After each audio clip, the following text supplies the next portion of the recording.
My name is Egon Cholakian.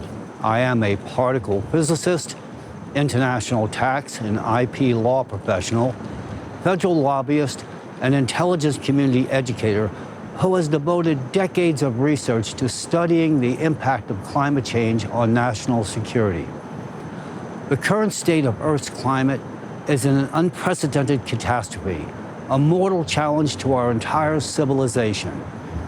However, the paradox lies in the fact that a significant portion of humanity remains unaware of this catastrophe's full scale and reality.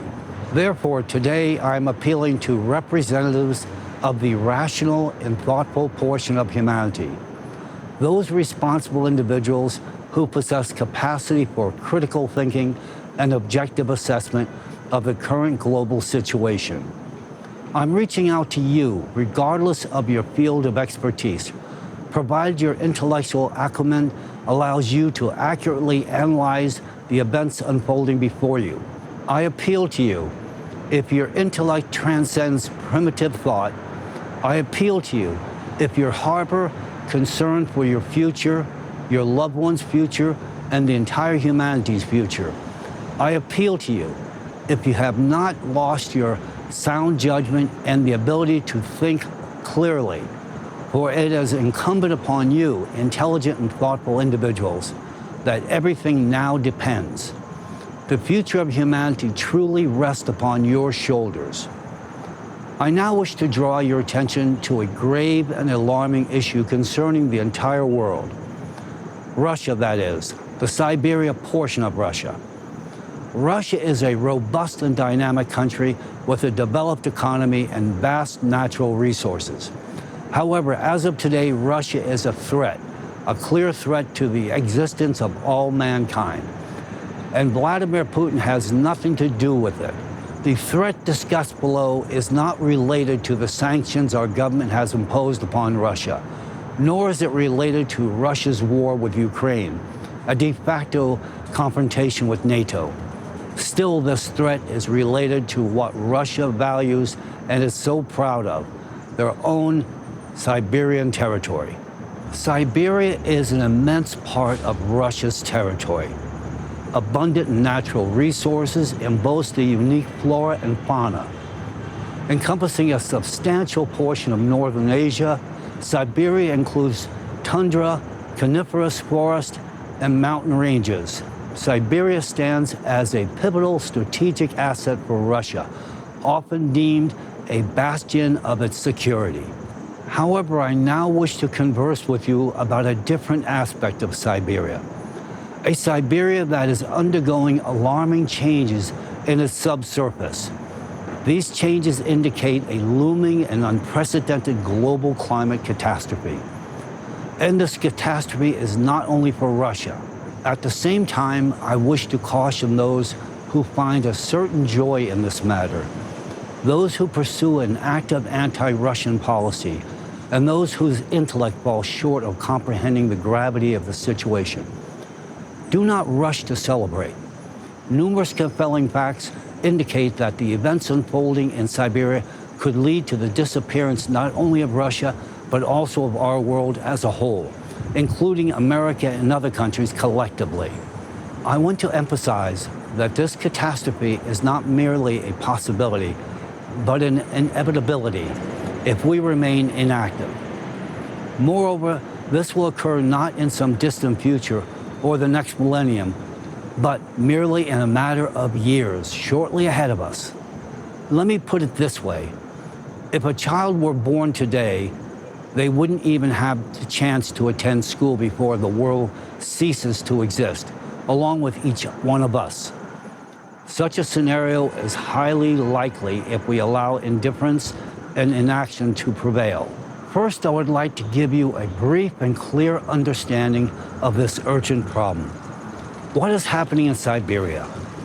First and foremost, look at this map, which presents a genuinely alarming sight for those who understand the essence of the processes occurring on Earth today. Look at how the colors are distributed on this map and pay attention to the bright black-red spot located precisely in the Siberian region. It contrasts sharply with the rest of the world, doesn't it? And this dark spot is a matter of great concern. Why, you ask? What does this map reveal? It identifies temperature anomalies stemming from the core of our planet that are deviations from the average temperatures. You can clearly see the territory of Siberia has already experienced an extreme deviation from the normal temperature. And this deviation is more than 5 to 7 degrees Celsius. In reality, this is a massive value, considering that in other regions of our planet, temperature deviations are routinely measured in within 1 to 2 degree variances. But in Siberia, there is a very alarming 5 to 7 degree variance. This means that the entire territory of Siberia is warming at an accelerated rate 2 to 3 times faster than the rest of the planet. This is a scientifically confirmed and accepted fact. Be advised, this same alarming rate of heat measurement is increasing every day. Please take a look at the following graph, which provides an analysis of the dendrochronological data covering a span of 7,000 years. Upon doing so, please pay attention to the long black line. It shows how the number of temperature extremes, anomalies, in Siberia have exponentially increased over the past decades. This information is merely parroted from information provided by a peer-reviewed article by the scientists from the Russian Academy of Science. Due to the accelerated rate of warming in recent decades, Siberia has experienced a record growth in the number of extreme climate events. The frequency and intensity of forest fires are ever increasing. Peat fires are occurring even under winter snow coverage, and permafrost degradation is accelerating from the bottom up.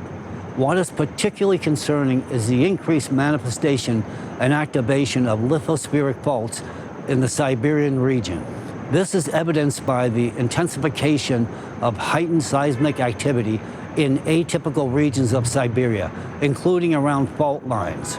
Unprecedented boiling of water is observed in wells located directly on these faults. There are extreme increases in geothermal anomalies in Siberia. The number of gas emission craters is increasing in the northern regions, with intensified methane and hydrogen emissions being realized from the inner Earth. In the event you have not yet noticed, mud volcanism on the Arctic shelf is becoming significantly more pronounced. All these facts unanimously point out that the dynamic warming of Siberia today, which is 2 to 3 times faster than the rest of the world, is primarily due to an increase in endogenous heat coming from the Earth's depths. Siberia is warming from below. This situation demands interrogation. What is causing the increase in endogenous heat beneath Siberia, and why does this matter now warrant our undivided attention? Now I will provide a detailed explanation of this matter in its logical cause and effect format. Research conducted by competent Russian scientists have revealed that in the late 1990s, an unprecedented event occurred within the Earth's interior. The Earth's core experienced a jump, a sudden shift in northern direction from western Antarctica to western Siberia, specifically to the Taimyr Peninsula. This displacement led to the deformation of all mantle layers and the asymmetric heat distribution from the Earth's depths. As a result of the core's pressure towards Taimyr, deep magnetic hotspots formed beneath Siberia, actively lifting magma closer to the junctions of the lithospheric plates. Consequently, heat accumulated beneath Siberia's upper mantle layers, and the thin lithospheric crust started the process of melting from the magma. In essence, the rates of lithospheric melting are accelerating due to the increasing temperatures and fluidity of the magma itself. The cause of this phenomena is the ocean's loss of its heat-conducting function. Due to ocean pollution with microplastics, which accumulate in its waters due to human activity, the ocean cannot effectively cool the lithospheric plates and consequently the magma beneath them. In other words, the ocean is losing its ability to dissipate excess heat from the depths into the atmosphere. This leads to the heating of magma and its more active ascent towards the surface, a phenomenon observed not just in Siberia, but in various points around the planet. To fully comprehend the scale of this threat, please consider the graph provided by the National Oceanographic and Atmospheric Administration of the United States, which illustrates the alarming dynamics of the heat accumulation in the ocean. I want you to please pay particular attention to the following graph by Berkeley Earth, which illustrates June's average temperatures in the North Atlantic Ocean. Notice how much higher the temperature for 2023 is compared to the previous years.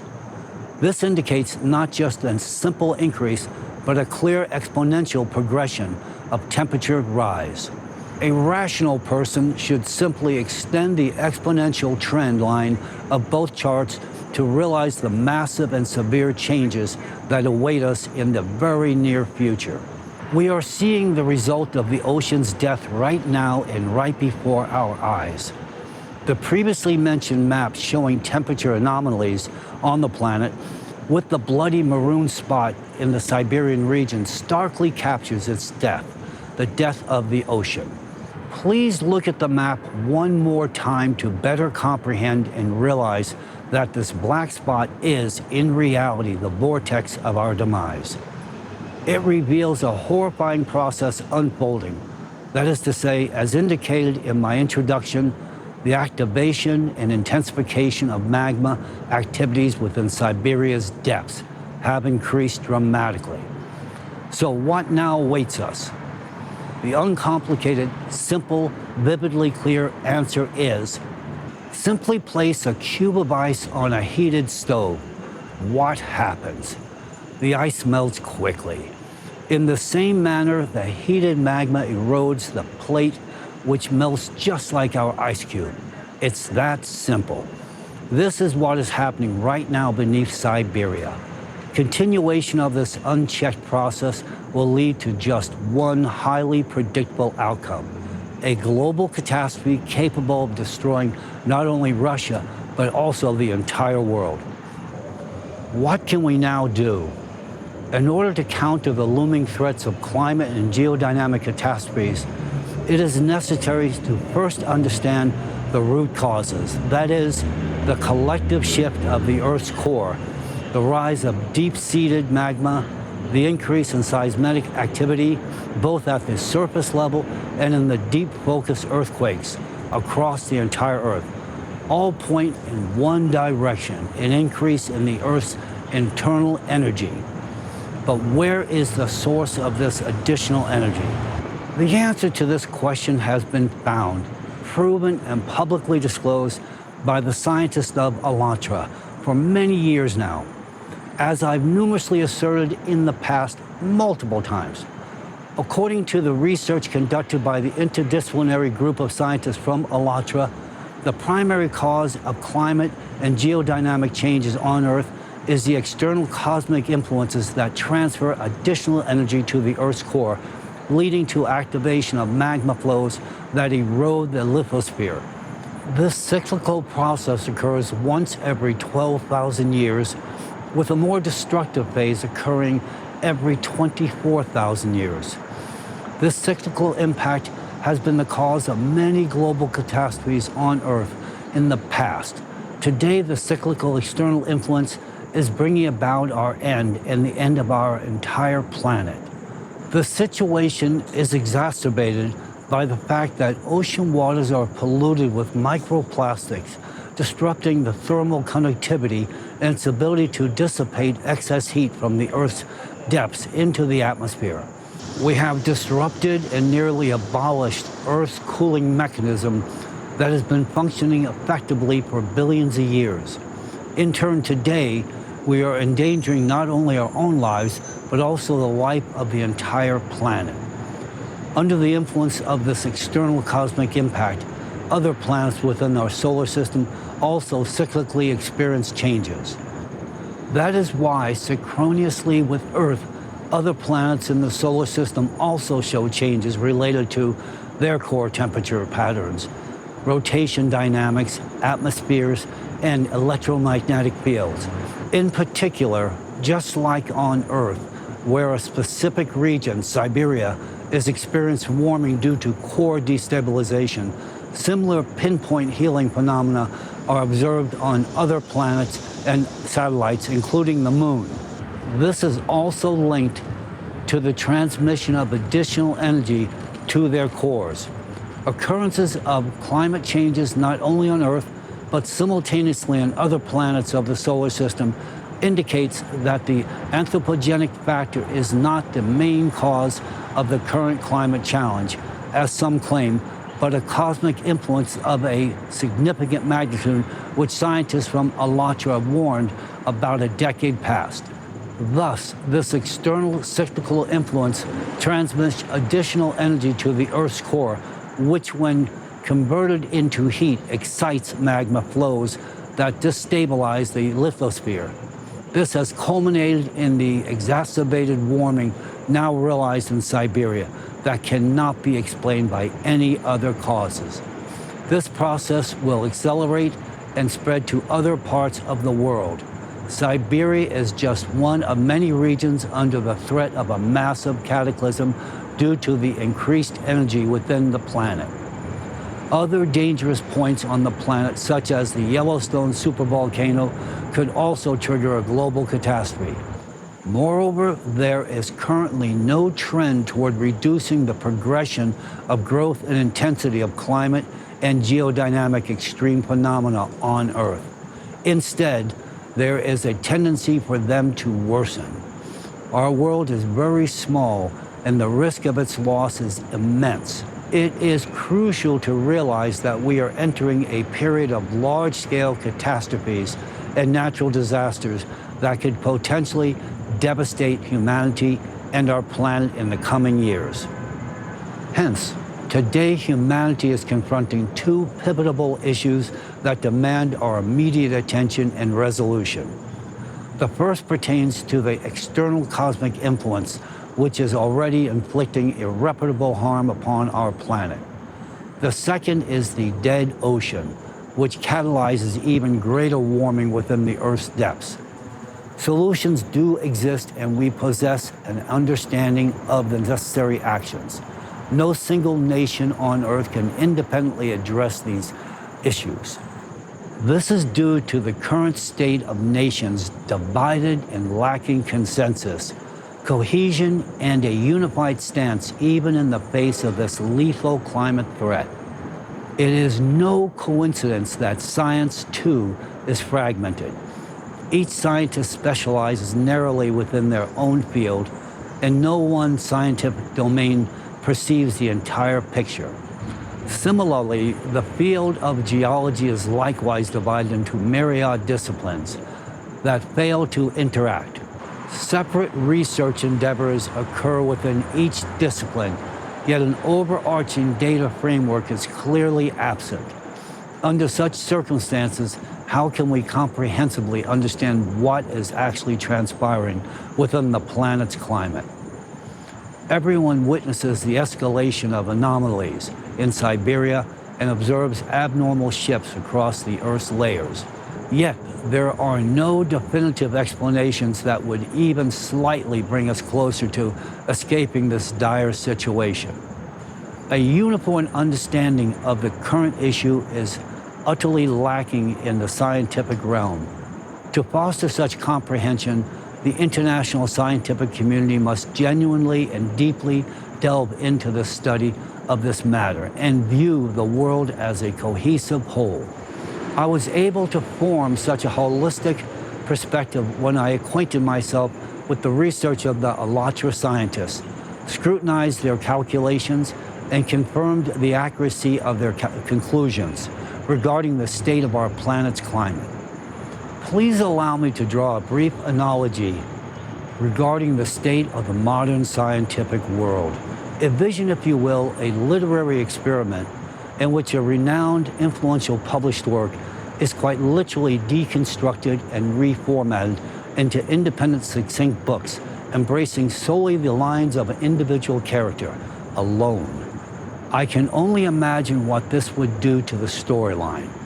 In this regard, since my dialogue is centered on Siberia, a significant region of Russia, I am going to select the late Monsieur Dostoevsky and his masterpiece, Crime and Punishment, as my example. If penned in this modified manner, Dostoevsky's brilliant and influential work would have become a series of short stories, not reflecting the full idea of the piece. Consequently, no one would capture the essence of the author's story, and each person's opinion would be shaped solely by individual character lines. This precisely mirrors the state of modern science today.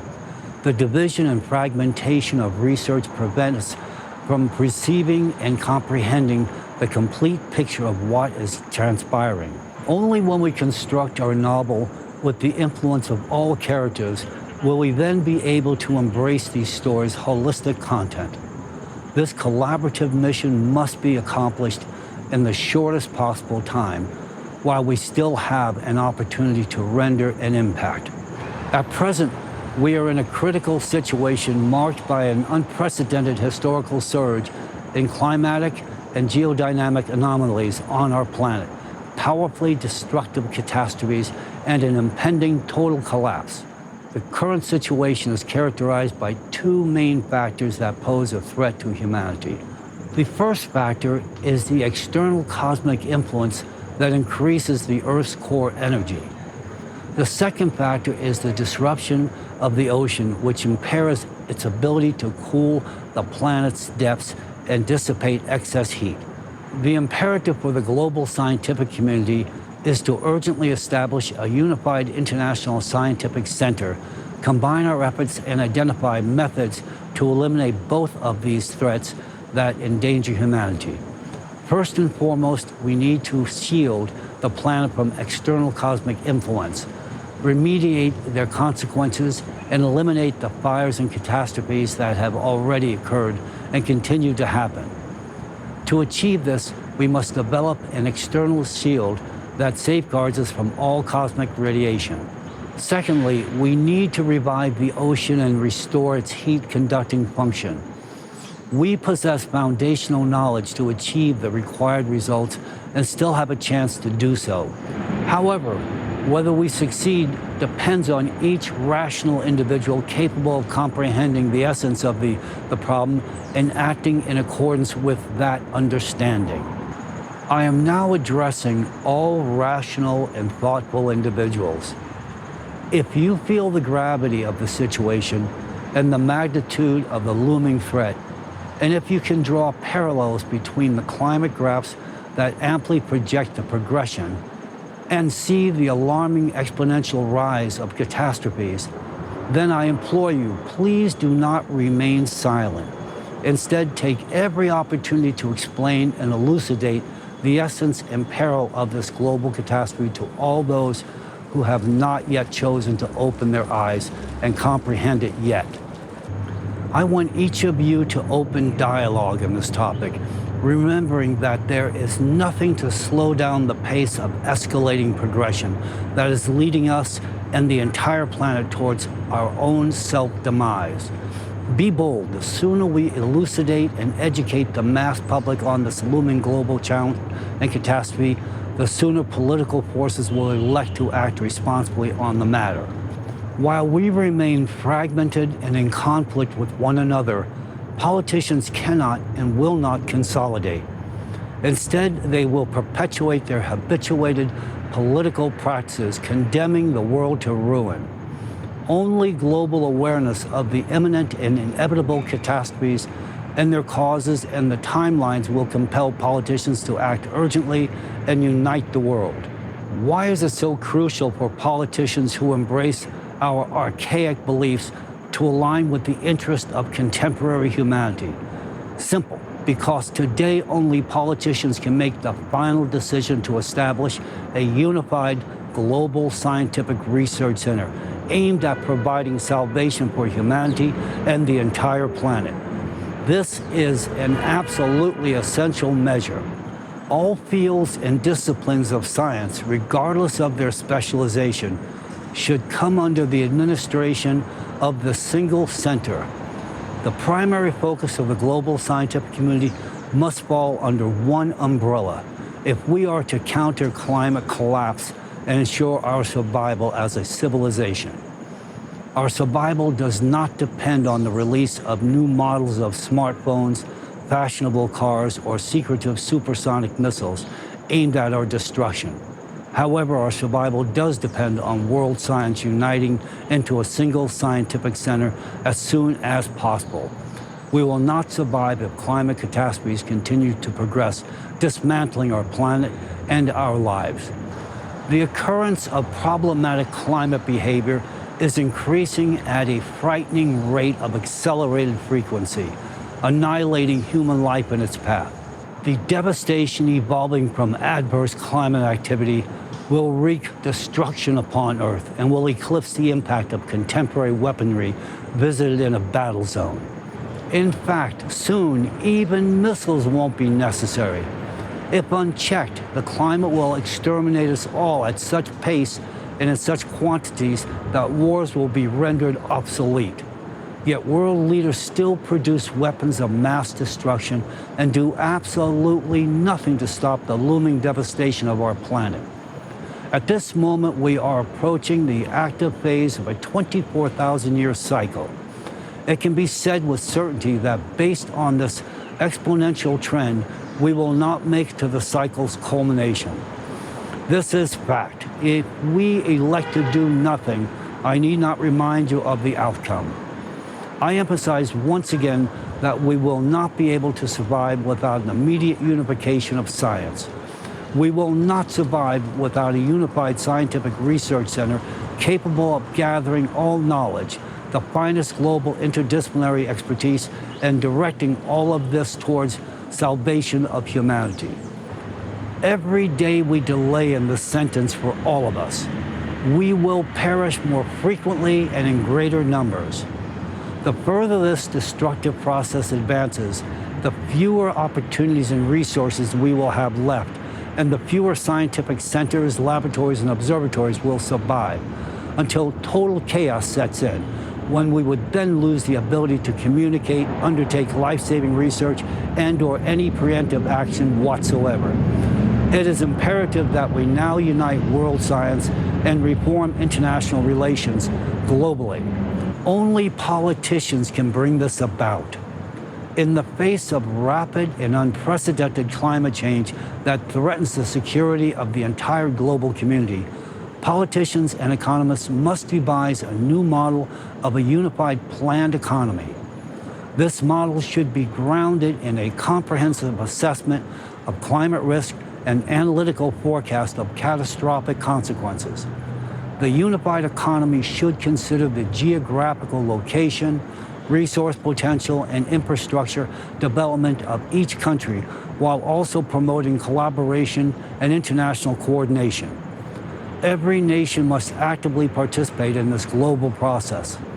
Countries possessing the necessary capabilities must take measures to ensure the food security of the entire global community. This entails creating strategic food reserves. Additionally, it is crucial to enhance the resilience of all nations' infrastructure against impending climate catastrophes.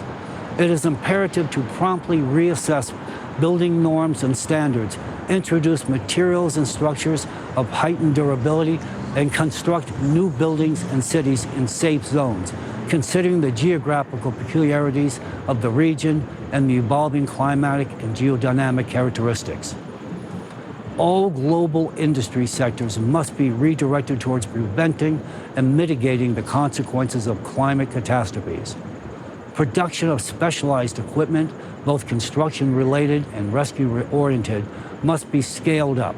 While preserving their integrity, each nation must become a part of a unified global economic zone tasked with consolidating all resources to ensure the survival of the entire civilization.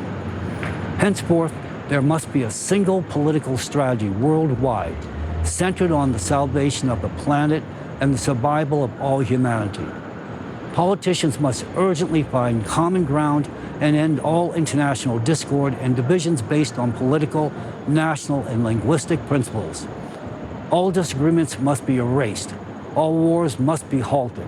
Rhetoric founded on recognizing that all of humanity is in a unified family facing a shared threat of survival must be instated. We have nothing to divide in the face of death. In reality, nothing separates us. Right now, we are bound to be one realization of one enormous looming catastrophe.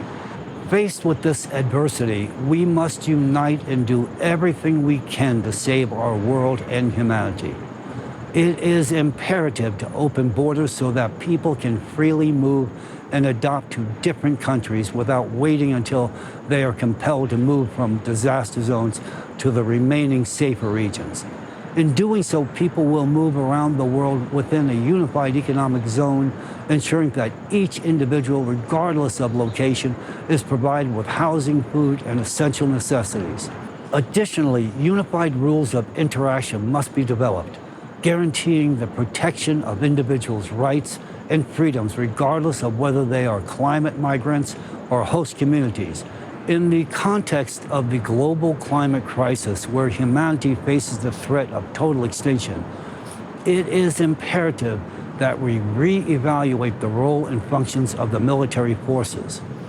Immediate reorganization of all military structures is required, shifting their focus from solely military activities to activities aimed at ensuring collective security and saving lives. The priority is not only the reprofiling of military personnel, but also the repurposing of specialized military equipment for tasks related to emergency rescue operations and rapid response to extraordinary situations. This year, we have witnessed glaring examples where catastrophes have, within mere hours, obliterated entire cities in the United States, China, and Japan. Where were the military forces during these times? They did not come to aid civilians, and even if they had, what service are they trained to provide? Today, we are ready to wage war against each other, but we are not prepared to fight for the survival of humanity. However, we cannot continue existing within this paradigm. If we wish to live, we must alter our global behavior. Yes, this might be unfamiliar ground to contemporary political leaders. And yes, this behavior would constitute a new world. But this different world must be constructed. It is a world that entails ending all conflicts and setting all existing industries on the path of creation and unity. A world that identifies climate change as a common threat to our universal existence. I would like to emphasize that the issues of external cosmic influence and the death of the ocean are the matters that should take precedence in discussions within the United Nations headquarters. It is precisely this threat to all of humanity that we should be deliberating upon at the UN podiums rather than on any other topics that do not bring us closer to survival.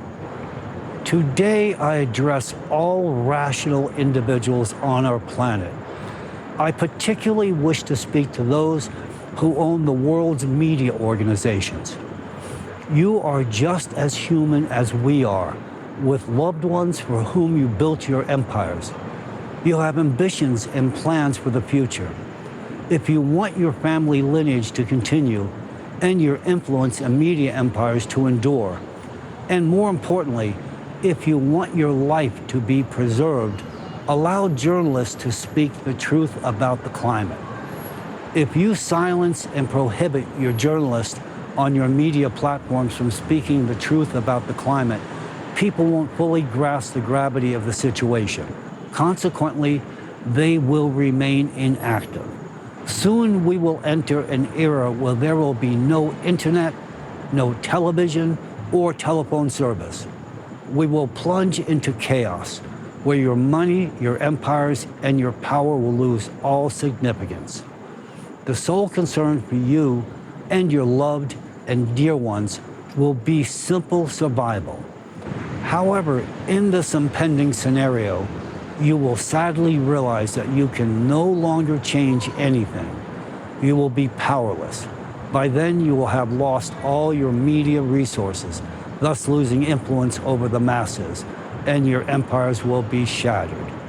Your only chance to preserve your empire is to align with humanity and contribute to informing people and uniting all scientists into a single scientific research center. If we swiftly find a solution to create a shield against external cosmic influences, and if we revive the oceans, only then will we have a chance to save our empires and pass them on to your children. If you value your life and the lives of your loved ones, and the lives of all of humanity, stop silencing journalists. Allow them to convey the objective and honest truth about the global climate change I have discussed today. People will be grateful that you stood on the side of saving humanity and the entire planet in this critical moment. By taking the right step as rational and sensible leaders, you provide a chance for all of humanity, for your lineage and for yourselves and your empires to survive. To achieve this, you must align yourselves with the people and with the future. Otherwise, there will not be a future for humanity. My address today is directed towards all sensible people who possess critical thinking skills and who are capable of analyzing climate anomaly graphs, which assess the magnitude of progression underlying the gravity of this looming tragedy. Your human duty at this moment is to elucidate the essence of this glaring problem to those who may not comprehend it. Be forthright, articulate in simple and comprehensible language what people must do now and why the world's salvation rests upon their shoulders. You must convey the truth to humanity. You must deliver the diagnosis that the patient must know. Today, the patient is all of humanity, and the diagnosis is life-threatening. Every rational person today must become a doctor, sharing with the patient the diagnosis that threatens the very life of humanity. If we are unaware of our diagnosis and the fact that we are mortally ill, we will continue in all inaction. Inaction will kill us. It will dismantle our global human organism. Only when we all become aware of this diagnosis and its causes will we then know the truth. Our collective human aspiration is directed toward survival rather than destruction. Politicians will act, otherwise they will perish. Only when everyone knows and expresses their demand for life will politicians be compelled to act appropriately. Otherwise, they will continue waging wars to cling to power until our entire civilization descends into utter chaos. As humanity, we must now have a single shared goal: survival by any means possible. We need to restore freedom and rights to people in furtherance of maximizing their ability to survive. For millennia, politicians have divided us, making us hate and fight each other. But the time has come for reason, mutual respect, and unity. Otherwise, by remaining divided and hating each other, our inaction will continue to lead to our self-destruction, ultimately resulting in the total demise of our entire civilization. However, if we change the global rhetoric right now, alter the rules of the game in international economics and politics, and focus on uniting science and humanity, we will have a chance to survive. This is what should have been done yesterday. If we delay any longer, we won't have the opportunity to halt the impending climate collapse. What we face today is no longer just a question of supranational security. Instead, the matter at hand is simply, as humans, do we wish to survive or not? The survival of our civilization depends on all the actions of every reasonable individual right now. Considering the catastrophic progression of disasters and the immense challenges humanity will face shortly, it is essential to create conditions where everyone feels human and is guaranteed protection regardless of location. To achieve this, unified laws and regulations are necessary to ensure that the rights of both those forced to migrate and those receiving migrants are mutually respected. An isolated group of countries cannot resolve this matter. It can only be addressed through the unity of the entire world. This is a shared disaster, thus the solution must be collective. As of today, politicians are not prepared for this. The solution is a genuine challenge, not only for politicians, but for all of humanity. We will not avoid catastrophes, chaos, division, and universal death if we remain inactive on this pressing matter. At this late moment, we still have a limited opportunity to save humanity. To do so, it is imperative that we act in a collective manner right now. We mustn't face this paradox where the species Homo sapiens, or wise human, becomes extinct due to a lack of wisdom. May God and science help us all.